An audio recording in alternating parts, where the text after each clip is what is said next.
बिस्मिल्लाहिर्रहमानिर्रहीम। चैप्टर का हमारा आज लास्ट टॉपिक है charging and discharging a capacitor. हमने पढ़ा है कैपेसिटर एनर्जी मींस चार्ज को स्टोर करने वाली डिवाइस है, यानी कैपेसिटर में चार्ज स्टोर हो जाता है। ये चार्ज किस तरह से कैपेसिटर पे आता है, उसके लिए हम एक आरसी सीरीज सर्किट, यानी एक ऐसा सर्किट जिसमें एक रजिस्टर होगा और एक कैपेसिटर होगा। Resistor opposition to the flow of current है, यानी करंट के पास करने में जो डिफ़िकल्टी होती है या अपोजिशन होती है उसे हम रेजिस्टेंस कहते हैं। तो जिस सर्किट में एक कैपेसिटर लगा और एक रजिस्टर लगा हो उसको हम आरसी सर्किट कहते हैं। फिर इसमें सर्किट डायग्राम में एक स्विच है, देखें इसमें ए और बी पॉइंट्स लगे हुए हैं और एक बैटरी लगी हुई है वी, जिसमें एक लंबी लाइन है एक छोटी लाइन है। जो लंबी लाइन है वो पॉजिटिव टर्मिनल को शो करती है, जो छोटी है वो नेगेटिव टर्मिनल को शो करती है। ये फिगर 12.27 में आप देख सकते हैं। अब इसमें इनिशियली जब स्टार्ट लेंगे तो उस वक्त कैपेसिटर पे कोई चार्ज नहीं होगा। फिर आहिस्ता आहिस्ता जैसे जैसे पोटेंशियल डिफरेंस आप इंक्रीज़ करेंगे वैसे वैसे कैपेसिटर की चार्जिंग भी बढ़ती जाएगी according to Q is equal to C V. Q is proportional to V and Q is equal to C V, और एक इक्विलिब्रियम वैल्यू तक पहुंच जाएगी। अब ये कैपेसिटर जल्दी चार्ज होता है या कुछ इसको टाइम ज़्यादा लगता है, इसकी वैल्यू डिपेंड करती है R रेजिस्टेंस और कैपेसिटर C की वैल्यूज़ पे। इस तरह से कैपेसिटर की एक ख़ास प्रॉपर्टी है कि ये फौरी तौर पे चार्ज नहीं होता बल्कि आहिस्ता आहिस्ता चार्ज होता है। इमीडिएटली चार्ज नहीं होता, ग्रेजुअली इसमें चार्ज बिल्डअप होता है, यानी स्टार्ट में चार्ज। फिर इसका ग्राफ देखें 12.28 में, स्टार्ट में चार्ज इनिशियली जब टाइम ज़ीरो होगा आपके पास तो चार्ज भी ज़ीरो होगा। फिर जैसे जैसे टाइम इंक्रीज़ करता जाएगा चार्ज भी बढ़ता जाएगा और एक मखसूस वैल्यू पे Q is naught is equal to C V naught, ये इक्विलिब्रियम स्टेट होगी। अब इसमें दो कर्व हैं, एक में आरसी की वैल्यू लार्ज है और एक में स्मॉल है।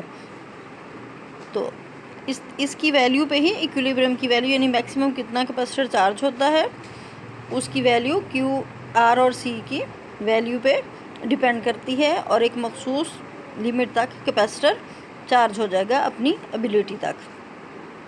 इस तरह से अब ये चार्ज रहेगा।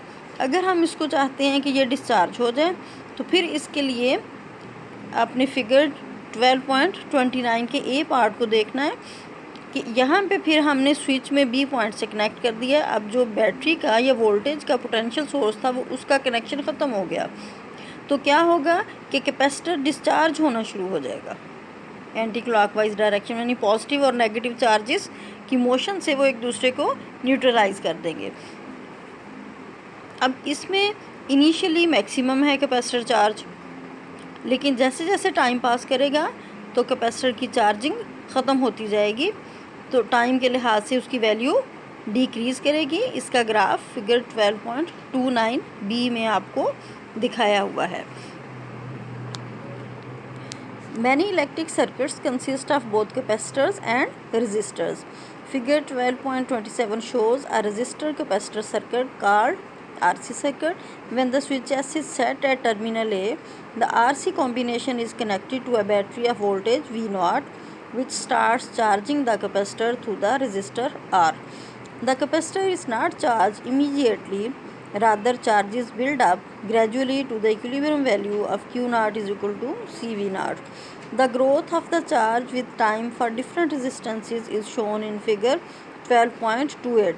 According to this graph, Q is equal to 0 at t is equal to 0 and increases gradually with time till it reaches its equilibrium value Q0 is equal to CV0. The voltage V across the capacitor at any instant can be obtained by dividing Q by C, as V is equal to Q over C. How fast or how slow the capacitor is charging or discharging depends upon the product of the resistance R and the capacitance C used in the circuit. As the unit of the product RC is that of time, so this product is known as time constant and is defined as the time required by the capacitor to deposit 0.63 times the equilibrium charge Q naught। ये time constant की definition है। मैं दोबारा इस definition को एक दफ़ा repeat करती हूँ, इसको आपने वर्ड टू वर्ड याद करना है।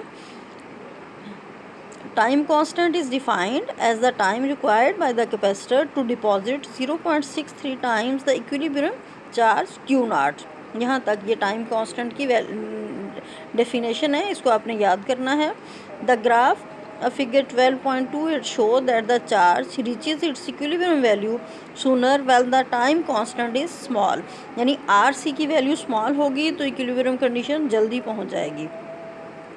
Figure 12.29a illustrates the discharging of a capacitor through a resistor.